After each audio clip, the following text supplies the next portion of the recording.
हाँ नहीं, नमस्ते बेटा, गुड मॉर्निंग। देखो बेटा, अपना जो टॉपिक चल रहा है, जो पीरियड चल रहा था, वो कौन सा चल रहा है? निविदा। निविदा में देखो हमने एक उदाहरण निविदा का एक एग्जाम्पल हमने पढ़ लिया था। निविदा का क्या होती है? निविदा प्रारूप हमने निविदा का पढ़ लिया था। आज हम तो अगले उदाहरण की बात करते हैं। निविदा में अगले एग्जाम्पल की बात करते हैं। उदाहरण दूसरे उदाहरण की बात करते हैं। देखिए आप, माध्यमिक शिक्षा बोर्ड राजस्थान द्वारा माध्यमिक शिक्षा, ऐसे प्रश्न आपको पेपर में दिया हुआ होगा। माध्यमिक शिक्षा बोर्ड राजस्थान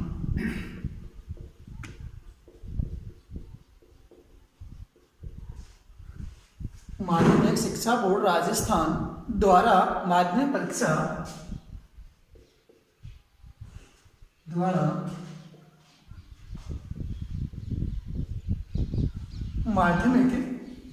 परीक्षा माध्यमिक परीक्षा 2021 हेतु 2021 हेतु उत्तर पुस्तिकाएं एवं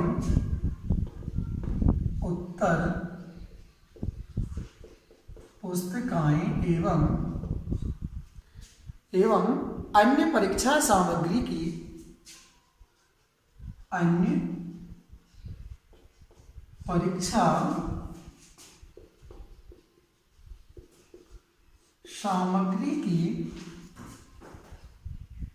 आपूर्ति के लिए, या आपूर्ति हेतु लिख दो आप, आपूर्ति के लिए निविदा लिखिए। आपूर्ति के लिए निविदा लिखिए। इस प्रकार का प्रश्न आपको पेपर में दिया हुआ होगा, जो 2 अंक का होगा। माध्यमिक शिक्षा बोर्ड राजस्थान द्वारा माध्यमिक परीक्षा 2021 हेतु उत्तर पुस्तिकाएं एवं अन्य परीक्षा सामग्री की आपूर्ति के लिए आपको एक निविदा का प्रारूप तैयार करना है। किस प्रकार से आप निविदा को बनाओगे वो आप देखिए। किस प्रकार आप देखो जवाब दोगे निविदा का। तो मैंने आपको बताया था सर्वप्रथम बीच में क्या लिखा जाएगा, जहां से निविदा जारी की जा रही है। तो निविदा कहां से जारी की जा रही है बेटा? माध्यमिक शिक्षा बोर्ड अजमेर राजस्थान। आप बीच में लिख सकते हो। मैं प्रश्न को मिटा देता हूं ताकि इस पूरे चार्ट पर अपना आ सके जो हम निविदा लिख रहे हैं वो।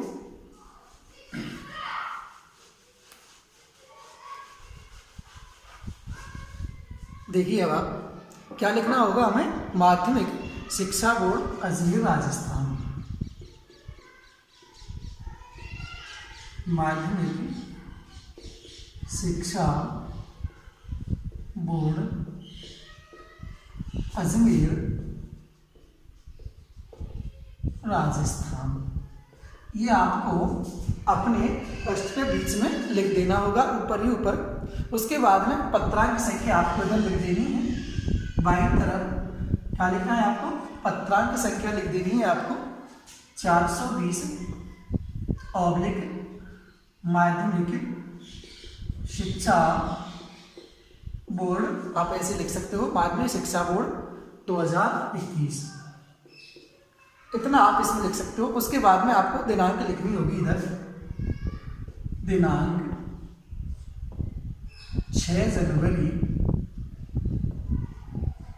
2021, इतना आप लिख सकते हो। उसके बाद में आपको बीच में क्या लिखना होगा?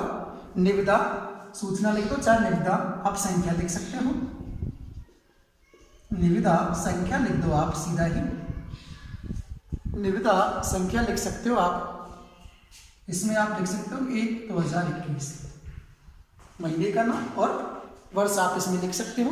उसके बाद में आपको यहाँ से लिखना आगे प्रारंभ करना होगा। यहाँ से आप लिखना प्रारंभ करोगे। माध्यमिक परीक्षा 2021 के लिए माध्यमिक परीक्षा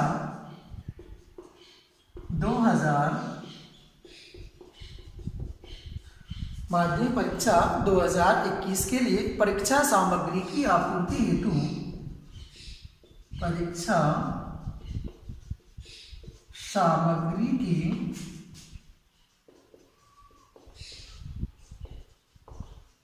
आपूर्ति हेतु इच्छुक व्यक्तियों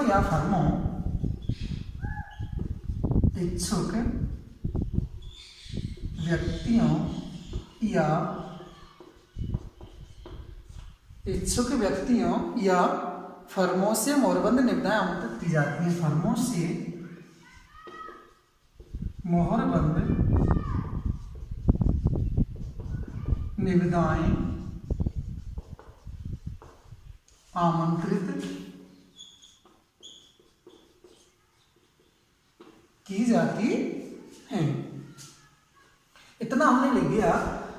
उसके बाद में हमें क्या लिखना होगा? अब देखो, मैंने आपको बताया था, जो हमने पिछली वीडियो में पढ़ा था उसका हमने जो बनाया था तरीका वो अलग था। इसका तरीका मैं आपको भिन्न बताऊंगा, क्योंकि मैंने बताया था आपको कि विज्ञप्ति निविदा गलत नहीं हो सकती, कई प्रकार होते हैं, भिन्न भिन्न तरीके से लिखी जाती है। इसका देखो मैं आपको अलग से तरीका बता दूंगा। अब हमें लिखना है, देखो प्रपत्र प्राप्ति कब होगी हमारी, निविदा की अंतिम तिथि कब होगी, निविदा खोलना कब शुरू होगा, ये चीज हम इसमें आप लिख सकते हो। देखो प्रपत्र प्राप्ति अर्थात जो हमारे द्वारा लिखा गया है, प्रपत्र प्राप्ति आपके द्वारा हुई है कब, आप अगली डेट में इसको लिखोगे, क्योंकि 1 जनवरी 6 जनवरी को लिखिए था, 10 जनवरी लिख सकते हो इसमें आप 10 जनवरी 2021। अर्थात आपके द्वारा जो पत्र पहुंचाया जाएगा वो कब तक है? 10 जनवरी 2021 को निकाला गया है, प्रातः 10 बजे आप इसमें लिख सकते हो, प्रातः 10 बजे।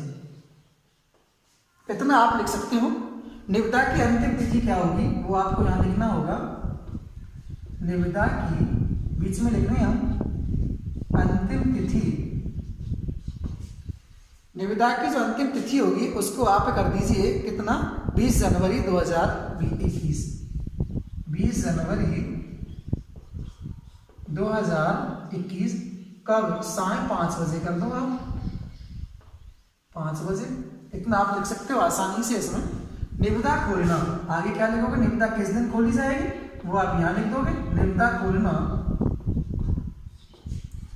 कब निविदा खोली जाएगी आपके द्वारा, आप लिख दो 25 जनवरी, तिथि डाल दो, तिथि 25 जनवरी 2021 साय 5 बजे कर दो, 5 बजे। इतना लिखने के बाद में अब हमें बताना है, सामग्री का विवरण भी देना है कि कौन कौन सी चीजें हमें प्राप्त करनी है, कौन कौन सी वस्तुएं हमें प्राप्त करनी है। उसके लिए आपको क्या बनानी होगी? एक टेबल बनानी होगी। वो देखो हम आगे पढ़ते हैं बेटा।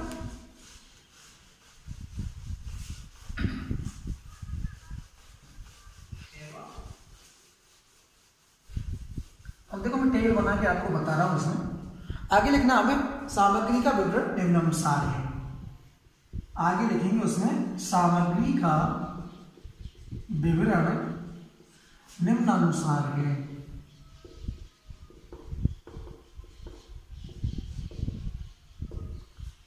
सामग्री का विवरण निम्नानुसार है।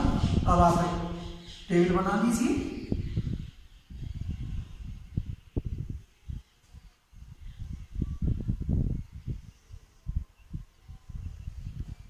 इसमें आपको क्या लिखना होगा? क्रम संख्या। पहला पॉइंट आपका क्या होगा? क्रम संख्या होगी।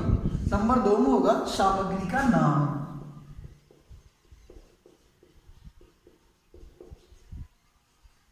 दूसरा नाम क्या होगा बेटा? सामग्री का नाम। तीसरा क्या होगा? मात्रा या संख्या। मात्रा होगी या संख्या होगी आपकी, मात्रा या संख्या। अगला होगा अनुमानित लागत। अनुमानित लागत अतः अनुमान से कितनी लागत उसमें आएगी वो आपको रकम लिख देनी है। धरोहर राशि और समय अवधि। धरोहर राशि, समय अवधि। इन पॉइंटों को बेटा आप इधर उधर भी कर सकते हो, आगे पीछे से कोई फर्क नहीं पड़ता है। इनको आप आगे पीछे भी कर सकते हो पॉइंट को। इस प्रकार से आप इसको बंद कर दीजिए। क्रम संख्या देखो 1 है। क्रम संख्या 1 में हमें लिखनी होगी उत्तर पुस्तिकाएं। क्या लिखनी है बेटा? उत्तर पुस्तिकाएं। क्या चाहिए आपको? उत्तर पुस्तिकाएं। कौन सी साइज की होगी बेटा? 24 इंटू, आपको साइज बतानी होगी, 24 पृष्ठ की है। कितने की है बेटा? 24 पृष्ठ की हमें क्या चाहिए? उत्तर पुस्तिका चाहिए। कितनी चाहिए बेटा? हमें लिखना है 10 लाख। कितनी कीमत की, कितनी की चाहिए हमें कॉपियां? 10 लाख चाहिए। अनुमानित लागत हो सकती है उनकी 2 लाख रुपए, मान लो 2 लाख रुपए उनकी हो सकती है। धरोहर राशि आपको जमा करानी होगी 50,000 रुपए। समय अवधि आपने रख दी 3 माह। कितने दिन में देनी होगी आपको वो? अर्थात जो फर्म है, संबंधित व्यक्ति हैं, उनसे हमने कितने रुपए जमा कराए धरोहर राशि के रूप में? 5,000 रुपए, 50,000 रुपए। कितने माह में उनको देनी है हमें उत्तर कॉपियां लौटा करके, बना करके? 3 माह में। अनुमान लागत हमने आगे लगाया, कितने हो सकते हैं? 2 लाख रुपए। कितनी चाहिए कॉपियां हमें? 10 लाख। दूसरा मानिए आप, नंबर 2, मानचित्र। क्या चाहिए हमें? मानचित्र चाहिए। कितने चाहिए मानचित्र हमें? 5 लाख। इनकी लागत कितनी हो सकती है? 1 लाख मान लीजिए आप।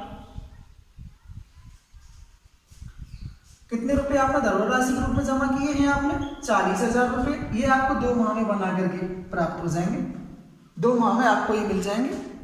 तीसरा अपना जो है क्रम संख्या 3, मानचित्र के बाद आपको क्या चाहिए? ग्राफ कॉपी चाहिए आपको। हमें क्या चाहिए? Graph copy. और ग्राफ कॉपी कितनी चाहिए हमें? 2 लाख मान लीजिए आप। 2 लाख हमें ग्राफ कॉपी चाहिए। अनुमानित लागत की कितनी हो सकती है? मान लो 80,000 रुपए। उनकी अनुमानित लागत जो होगी वो कितनी होगी? 80,000 रुपये होगी। धरोहर राशि आपने जमा कराई है 30,000 रुपये, मान लो 1 माह में आपको वो देकर के तैयार करनी है। तो ये हमने बना के रखा है, अर्थात जो विवरण सामग्री है उस सामग्री का विवरण हमने दिया है। पहले क्रम संख्या, सामग्री का नाम, मात्रा संख्या, अनुमानित लागत, धरोहर राशि और समय अवधि। उसमें पहला ही पॉइंट हमने बनाया क्रम संख्या, हमें क्या चाहिए? उत्तर पुस्तिकाएं चाहिए 24 पृष्ठ वाली। कितनी उत्तर पुस्तिकाएं चाहिए वो आपको लिखना। मात्रा संख्या में, कितनी संख्या में चाहिए? 10 लाख में। अनुमानित लागत जो बोर्ड ने निर्धारित की है वो कितनी की है? 2 लाख रुपए। धरोहर राशि जिनको संबंधित फर्मों या व्यक्तियों को जो हमें देना है उसमें हमने उनसे कितनी राशि जमा कराई? 5,000 रुपए। समय अवधि कितनी? 3 माह में उन फर्मों को हमें बना करके वो देनी होगी। दूसरा है मानचित्र। अब देखो मानचित्र में चाहो तो आप इसको बढ़ा सकते हो, इसमें भारत प्लस संसार आप लिख सकते हो। किस किस के नक्शे चाहिए आपको? भारत और संसार के। कितने चाहिए? 5 लाख। अनुमानित लागत कितनी होगी? 1 लाख रुपए। आपने धरोहर राशि कितनी जमा कराई? 40,000 रुपए। 2 माह में देने होंगे। ऐसे ही तीसरा पॉइंट है ग्राफ कॉपी चाहिए हमें 2 लाख। 80,000 रुपये अनुमानित लागत होगी, 30,000 रुपये हमने जमा किए, समय अवधि होगी 1 माह। अब आप इसको नीचे से देखो बंद कर सकते हो, इतना लिख करके हमने बंद कर देंगे नीचे से, देखो इसको बंद कर दो आप यूं, और नीचे आप लिखोगे फिर निविदा की शर्तें। देखो दूसरा तरीका मैंने आपको बताया, उस दिन से मैंने लिखा रहा हूं निविदा की शर्तें। देखो शर्तें कौन कौन सी होंगी? पहला एक पॉइंट आप इसमें बना सकते हो, निविदा की शर्तें क्या होंगी? निविदा अनुसार कार्य पूर्ण नहीं होने पर, क्या लिखा है आपने? निविदा अनुसार कार्य पूर्ण न होने पर, निविदा अनुसार कार्य पूर्ण नहीं होने पर धरोहर राशि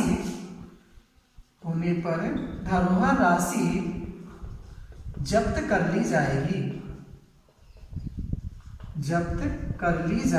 पहला पॉइंट आप देखो, ये सामान्य सा पॉइंट है, आप इसको प्रत्येक निविदा में लिख सकते हो, लेकिन लिख कब सकते हो? जब हमने यहाँ पर धरोहर राशि का पॉइंट बनाया है। अगर आपने यहाँ पे पॉइंट नहीं बनाया है और आप ऐसे ही लिख रहे हो धरोहर राशि जब्त कर ली जाएगी, थोड़ा गलत लगेगा। तो पहले आपको यहाँ जो पॉइंट बना उसको आपको नीचे लिखना होगा। दूसरी शर्त जो निविदा की होगी, निविदा स्वीकृत या निरस्त, निविदा स्वीकृत या निरस्त करने का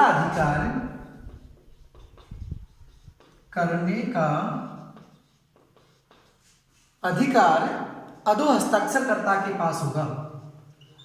अधो हस्ताक्षरकर्ता के पास होगा। अधो हस्ताक्षर का मतलब क्या है बेटा? नीचे, जिसके नीचे हस्ताक्षर होंगे उसके पास होगा। तीसरा पॉइंट आप बना सकते हो, समस्त न्याय के परिवादों का क्षेत्र, अर्थात किसी भी प्रकार की अगर समस्त न्यायिक परिवारों का क्षेत्र अजमेर, तो अजमेर लिख दो, क्षेत्र अजमेर होगा। उसके बाद में आपको हस्ताक्षर करने, सचिव है माध्यमिक शिक्षा बोर्ड का, आप नीचे लिख सकते हो सचिव माध्यमिक शिक्षा बोर्ड, माध्यमिक शिक्षा बोर्ड अजमेर। तो इस प्रकार से आप एक विज्ञप्ति का उसका निविदा का प्रारूप तैयार कर सकते हो। बहुत साधारण सी बात है, सामान्य सा प्रश्न, आसानी से आपकी समझ में आ गया होगा मैं समझता हूँ, क्योंकि इसमें कोई लिखने की कोई दिक्कत नहीं, क्योंकि जो शर्तें ये ऐसी माने लगभग सब में, जो भी आप निविदा लिखोगे लगभग सब में समान से आएंगे। थोड़ा बहुत परिवर्तन आपको करना होगा। अगर यहाँ पे कोई पॉइंट आपने बनाया धरोहर राशि का बनाया है तो आप नीचे लिख दो, नहीं बनाया है तो कोई बात नहीं है। तो ये छोटी सी सामान्य सी बात होगी जिसका आपको ध्यान रखना होगा। इसी प्रकार से आपका निविदा का प्रारूप है जो मैंने आपको समझा दिया है। तो किसी प्रकार की निविदा आपको अखबार में, समाचार पत्रों में बहुत सारी निविदाएं आती हैं, तो आप वहां से अभ्यास कर सकते हो। और मैं आपको आगे अगली वीडियो में और एक दो निविदा बता दूंगा, क्योंकि बहुत सरल है। मैं चाहता हूँ कि आपको जो 2 अंक आते हैं वो बिल्कुल नहीं कटने चाहिए, पूरे आपको 2 अंक हासिल होने चाहिए, मैं ये चाहता हूँ। तो इसी प्रकार से आप निविदा को लिख सकते हो। पूरी तरह से निविदा आपकी समझ में आ गई होगी। धन्यवाद।